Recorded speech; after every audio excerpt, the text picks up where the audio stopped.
Bienvenidos a un nuevo ePlan Talks, en este espacio de conversaciones que estamos haciendo en este canal. Y en esta oportunidad vamos a charlar con Martín Quirós, que es empresario, es consultor en pymes y empresas familiares. Y vamos a charlar un poco de qué está pasando con los pymes en pandemia y qué va a pasar sobre todo post pandemia y en los próximos años. ¿Cómo andas, Martín? ¿Bien?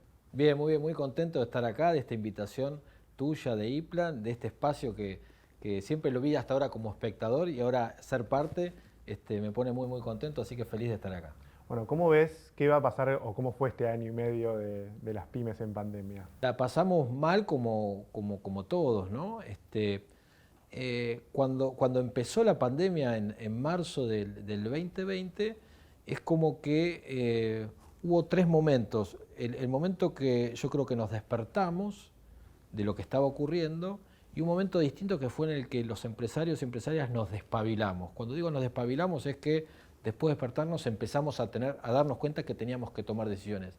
Y lo que nosotros notamos es que los empresarios de mayor edad, por ejemplo, mi viejo que tiene 70 años, 71 años, se daba cuenta de cosas que iban a pasar tal vez una semana antes que mi socio y yo. Respecto de que si había que dejar de comprar, si había que comprar, qué iba a pasar con la parte financiera y demás. ¿Por qué? Porque ya tenían otras crisis encima, tenían como cierto hándicap. Y una semana de tomar una decisión es mucho. Quiero una semana de si compro a tal cliente, si tomo un empleado, si cierro, si abro, lo que sea. Entonces, esa diferencia se vio sobre todo en los primeros meses. Después ya nos empezamos a acomodar, pero de ya que nos afectó a todos mucho y a nuestros equipos también, ¿viste? Tuvimos que aprender a trabajar en forma remota, cosas que en la pyme eran impensadas, ¿no? Antes. Y bueno, a la fuerza lo tuvimos que hacer. Vos decías que traían el hándicap de otras crisis. ¿Qué tenía de diferente esta crisis? Más allá de que seguramente tenía las cosas parecidas de la situación económica, la baja de ventas o lo que fuera. Pero ¿qué tenía de particular esta crisis más allá del trabajo remoto? Primero que no estábamos hablando de pasar una tormenta, de atravesar un río caudaloso que no sabíamos cuál era la orilla y que la orilla nos cambió permanentemente. Y lo otro que no sabíamos es cómo iba a ser la orilla a la que llegás. Sabés de dónde partís, pero no a dónde llegar. Y eso genera una incertidumbre terrible, un estrés terrible, que lo sufren los empresarios, las empresarias, pero también lo sufren los empleados, la gente que trabaja con uno. Entonces, eso, el tener tanta incertidumbre era terrible. Ahora, ya pasado el tiempo, ¿no? Un año y medio y demás, muchas veces yo me junto todo el tiempo con empresarios, con empresarias, y siempre está obviamente la queja de lo que está pasando. Y yo digo, pará. Si vos tenías una empresa en febrero del 2020 y hoy seguís teniendo la empresa, flaco, yo me saco el sombrero. Yo no sé qué hiciste, no importa la actividad que hagas, pero si subsististe al 2020 y estás todavía en el 2021, te recibiste de súper empresario. Digo, se van a acordar de vos de acá dentro de 15, 20 años, van a decir, ¿te acordás cuando el abuelo en la época del coronavirus subsistió la empresa? Quiero decir, a mí me emociona pensar eso. Y nosotros la pasamos, nosotros fuimos protagonistas de esto. Entonces, hay que reconocer a los empresarios y a la gente que trabaja con nosotros que hemos pasado cosas muy complejas. Entonces, no estoy diciendo con esto un mensaje positivista y esperanzador, digo lo real. Flaco, ¿pasaste este quilombo? Por favor, algo hiciste muy bien. De ya que uno después en la cocina ve todo lo que hace mal y dice, no, yo tenía que haber hecho esto, o mi gente no logro que hagamos esto, o esto deberíamos hacerlo de esta forma. Está bien. Algo evidentemente haces muy bien para haber subsistido, porque si no hay muchísimos que quedaron en el camino, ¿no? De sectores, sobre todo hay sectores que estuvieron más afectados que otros, ¿no? Total, pienso en gastronomía, pienso en turismo, obviamente, cuando pensamos en industrias, sin duda sale empoderado, ¿no? Esa sería la palabra. ¿Hubo diferencia también vos decías antes, el de 70 veía una semana antes porque ya tenía el hándicap de la crisis, el empresario 40, 50 se curtió, no sé cómo sería la palabra, sí, pero se empoderó también con todo esto. Sí. Ahí hubo un cambio generacional, o sea, se ayudó a acelerar el cambio generacional también dentro de las empresas. Sí, esto fue un catalizador. Así que, así como la parte digital, que después si querés lo conversamos, en el tema de empresa familiar, viste que uno se imagina empresa familiar y que todos conocemos, tenemos casos cercanos, ¿no? el típico fundador o fundadora que es grande, que no larga, que no le delega a los hijos, que los hijos siguen haciendo cosas que no son importantes, que no tienen protagonismo, que no le delega a nadie. Bueno, ese tipo estuvo en el grupo de riesgo. Por lo tanto, estuvo un año encerrado. Entonces, esto es como cuando los chicos empiezan a ser grandes y los padres salen por primera vez y los dejan solos. Fue así. Entonces, lo que es importante ver es que hoy los empresarios, los fundadores sobre todo, respecto a hace un año y medio atrás, hoy tiene más permeabilidad. Seguramente hay alguien que está pensando, no, porque no conoce a mi viejo. No, flaco, si no te das cuenta que tu padre hoy está más permeable que hace un año y medio, quiere decir que están pasando cosas y no las estás viendo vos. Permeable al cambio. Al cambio, ¿por qué? Porque hay varias causas, ¿no, Sebastián? Por un lado es el miedo, es decir, todos empezaron a hacer la pregunta, que de hecho en las empresas familiares nos las tenemos que hacer siempre, que es ¿qué pasa si? ¿Qué pasa si mañana yo no estoy? ¿Qué pasa si mi viejo no está? ¿Qué pasa si mi vieja no está? Al hacernos solamente esa pregunta, se te empiezan a despertar otras neuronas. Bueno, tengo problemas, la empresa no continúa. Así que por un lado eso. Por otro lado, empresarios que empezaron a tomarle el gustito, decir, che, la verdad que entonces yo no tengo que estar 12 horas por día en la oficina, en la empresa, lo puedo manejar desde acá. Por lo tanto, algunos que dicen ya no quiero volver y otros que dicen no quiero volver en las mismas condiciones. Escuchame, yo tengo 48 años y yo no quiero volver a la oficina como antes. Digo, y no es que yo estoy en un momento distinto, no de transferencia, de traspaso, sino al revés tal vez. Y por otro lado, los hijos estuvieron un año manejando la cosa, físicamente. Entonces, ¿ahora qué pasa? Ahora con la vacuna, los padres empiezan a volver y dicen, che, pará, yo no quiero que vuelvan. Así que eso se está dando y esto aceleró, así como en lo digital de vuelta, fue un catalizador. Para las empresas familiares modificó absolutamente todo. Y yo creo que para bien, ¿no? En muchos casos para bien. Bueno, y vos decías la parte digital, ¿no? Que es como la otra aceleración, ¿no? Vos decías la aceleración generacional, la aceleración digital. ¿No volvemos más a la oficina? ¿Ya está? No, yo creo que a la oficina se va a volver, pero ya es distinto. Quiero decir, cuando en el dueño de la pyme, no es como en la corporación, que hay gente que está pensando qué es lo que viene, hacia dónde queremos ir, qué es lo bueno para todos, para la empresa, para la sociedad, para los empleados. Los dueños de la pyme no pensamos de esa manera, es qué nos está afectando a nosotros y si esto nos modifica. Entonces, si lo que nosotros dijimos, pucha, ahora, antes yo no sabía manejar gente en forma remota y ahora puedo liderar gente en forma remota, bueno, entonces yo empiezo a pensar que tal vez la forma en que quiero vivir es distinta. No quiero ir 5 veces por semana a la oficina, pero ni loco. Aparte no sabés el escritorio que me armé ahora en mi casa. No quiero volver. De repente vamos a volver 1, 2, 3 veces por semana, pero ya no como antes. Entonces cuando me afecta a mí, y yo soy el que toma las decisiones, empieza a afectar todas las relaciones dentro de la empresa, de manera positiva obviamente. Entonces digo, el disparador es distinto a que la corporación, pero termina siendo algo muy interesante, que es que empieza a modificar todo dentro de la organización. Yo puedo empezar a pensar, ¿por qué no puedo? El otro día me dijeron, no, tengo a alguien que vive en Pringles, provincia de Buenos Aires, que es un pibe piola que nos puede ayudar en esto. Perfecto, lo quiero entrevistar. No va a venir nunca a Buenos Aires. No lo voy a conocer personalmente, tal vez, pero es muy posible que trabaje conmigo. Antes era impensado. El dueño se negaba mucho también a... Yo te estoy hablando como dueño, para mí era impensado. Pero además no querías que los empleados hicieran o sea, no existía el home office en la pyme, ¿no? Era como si van a estar paviando. Algo que nos pasó que fue gracioso o tragicómico, me pasó que yo le decía al principio, en marzo, abril, a la gente, a los empresarios, tenemos que cuidar a nuestra gente.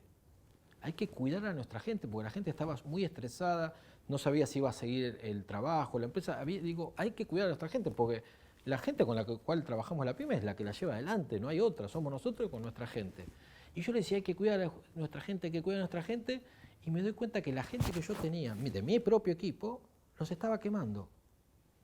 Tuve un síntoma de uno que me dijo, no, hoy no puedo, y otra empleada, Gabriela, que me dijo, no, Martín, esto no sé qué cosa, y me di cuenta que estaba tirando mucho de un hilo, con la mejor voluntad, y con la mejor buena intención, y que eso se iba a cortar.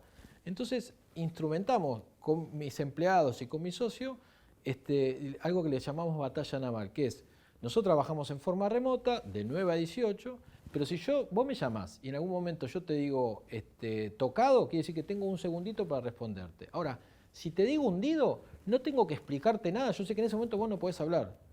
Y esto sea yo con un empleado conmigo, con mi socio, lo que sea. Y esto fue algo que empezamos a utilizar para darnos cuenta de que sin tener que explicar nada, si yo te digo hundido es porque tengo algo, no sé, me están tocando el timbre abajo Mercado Libre o entro al Zoom de la nena que no le puedo conectar con el colegio, no lo sé. Pero también es verdad que hay que desacelerar, ¿no? Porque venimos todos. Yo veo a la gente de las corporaciones que está quemada también. Y antes no los veías quemados, los veías trabajando mucho, pero ahora estamos todos muy quemados. Así que en algún momento me parece que va a haber que desacelerar un poco y esto de, quién sabe, la presencialidad nos va a ayudar. Hoy yo vine hasta acá, los que entraba a vos y al equipo, para mí es toda una salida, me puse zapatos, saco, camisa, manejé el auto, dejé en un estacionamiento. En otro momento que para mí hubiera sido horrible hacer eso, hoy me encantó. Y cuando venía en el auto tuve media hora para pensar en cosas que tal vez en el día a día no las pienso. Así que va a haber un mix, me parece, ¿no? Y también el empresario pyme quizás se negaba a la digitalización, ¿no? Que medio que está asociado también muchas veces con el trabajo remoto, sobre todo porque hay muchas herramientas que facilitan el trabajo remoto, Sí. y si no estás pensando en el trabajo remoto, no vas a estar pensando en la digitalización. ¿Eso también sentís que se aceleró mucho? O sea, Sí, que sí. empezaron a pensar en digital, ya sea tanto para vender como para los procesos internos. Sí, a ver, dos cosas. Por un lado, la digitalización también ayudó a acelerar el proceso de traspaso generacional. ¿Por qué? Porque los más grandes son casi analfabetos digitales y los chicos, las generaciones entrantes son las que conocen. Entonces, antes tenías, no sé, un distribuidor de autopartes que ya tenía una sucursal virtual. Cuando vino la pandemia hizo la gran diferencia, vendió mucho más y se diferenció de todos los competidores. Y los hijos que estaban manejando esa sucursal virtual y que entienden, empiezan a tener más poder dentro de la empresa. Y en cambio, los competidores de esta empresa que no tenían antes sucursal virtual y no vendían por internet, saben que por lo menos tienen que poner plata, tiempo y cabeza y aprendizaje de su organización en que eso lo tienen que sí o sí tener. Así que es como que no es una opción. Lo digital está y va a avanzar y te trae oportunidades, pero también te trae amenazas. ¿Oportunidades por qué? Porque, no sé, empresarios que tienen, no sé, son productores de seguros. Se les abrieron las fronteras, ahora pueden ir a vender no solamente en la ciudad donde están, sino a otros lugares. Pero también hay otros que les van a entrar a ellos. Entonces, estoy forzado por lo positivo y también para cubrirme de la competencia. Así que sí o sí, el empresario está obligado a ver esto de la digitalización y a profundizar este tema, ¿no? Claro, o sea, ya no hay vuelta atrás, básicamente. No conozco ningún negocio que no haya cambiado algo. Vos me decís, no sé, bueno, pero el tipo que siembra soja, no sé, la comunicación ahora es distinta. Quiero decir, ¿te acordás cuando en la época, no, vos sos muy joven, pero en la época del corralito, en los bancos hacía años que decían hay que usar la tarjeta de débito? Vino el corralito y no se podía usar en ese momento, para usar el efectivo, sacar la plata, tenías que usar débito. De un día para el otro se empezó a usar la tarjeta de débito. Entonces, eso generó una aceleración que todos los años que se venía trabajando eso no lo había logrado. Y esto es lo mismo. Esto ya está instalado y tenemos que pensar en digital, en nuestros negocios digitales. Nosotros, por ejemplo, somos consultores y hacemos eventos. Hoy nosotros hace años que trabajamos para América Latina. Hoy nuestra fuente de ingresos más fuerte está fuera de Argentina. Esto a nosotros nos cambió. Ahora, ¿esto porque es la actividad? No. Yo conozco colegas míos que te sentás y están todo el día llorando diciendo la cosa está complicada. Bueno, eso tiene la pyme. Cada uno le encontrás la vuelta o no se la encontrás, ¿no? Pero eso depende mucho de cada dueño y cada dueña, ¿no? Total. Vos decías antes que los que sobrevivieron, bueno, te sacás el sombrero, ¿no? En algún punto, sobre todo porque en Argentina más del 70% del empleo lo generan las pymes.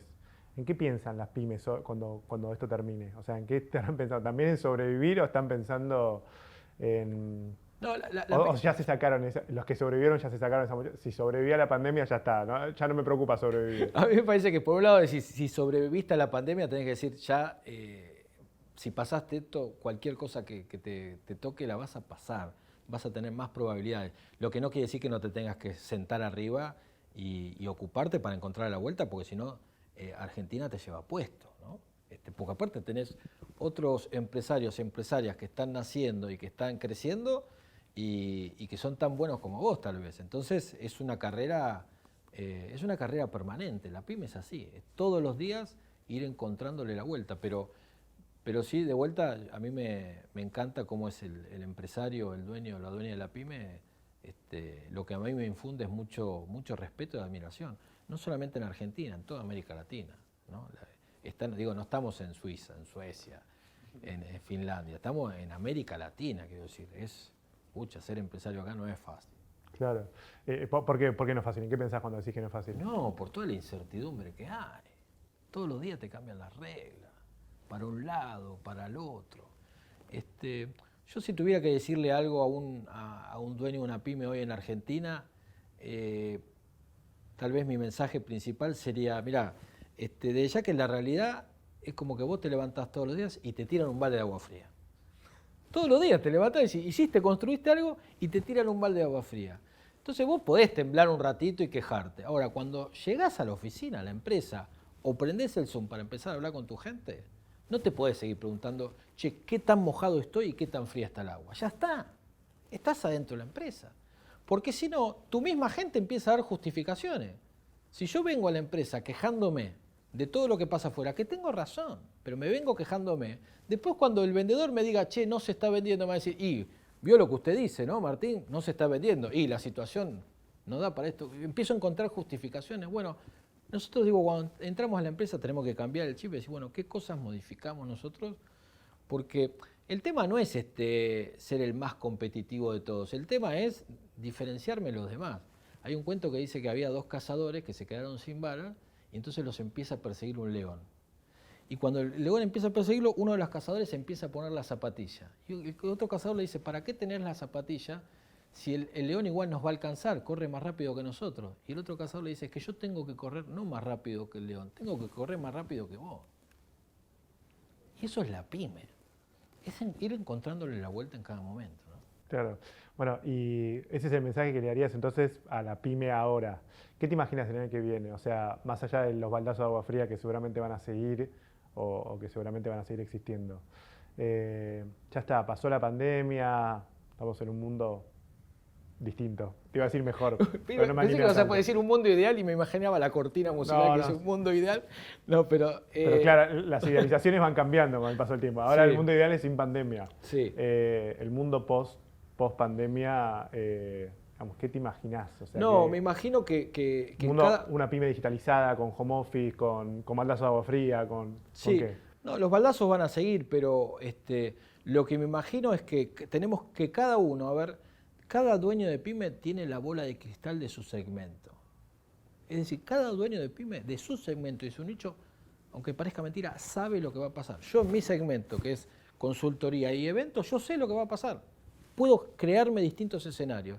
Y el tipo que vende repuestos, como sabe tanto del tema, se puede imaginar perfectamente qué es lo que va a suceder, hacia dónde va a ir el mercado. Lo mismo que el tipo que está en la gastronomía. Bueno, la gente, si está en la gastronomía, va a haber una necesidad de contacto físico que vamos a estar, que lo vas a ver en distintos ámbitos. Entonces tenés que vos pensar, cada dueño de pyme creo que tiene que pensar qué necesidades nuevas va a haber de esto de contacto físico, de salir y demás, y cómo va a afectar a tu mercado y cómo eso lo podemos aprovechar.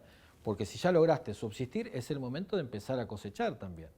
Porque si vos estuviste 1 año y medio sufriendo y acompañando a tus clientes, bueno, es el momento de empezar a cosechar y hacer diferencia, concentrado sí o sí en la rentabilidad. En la pyme nos tenemos que siempre obsesionar, no por la facturación, no por la venta, pero sí por la rentabilidad, porque ese es el camino que nos hace que seamos sustentables, ¿no? Martín, muchas gracias por esta charla. Gracias a vos, Sebastián, y a IPLA. Muchas gracias por el espacio. Martín Quirós es empresario, es consultor en pymes y empresas familiares y pasó acá por iPlan Talks.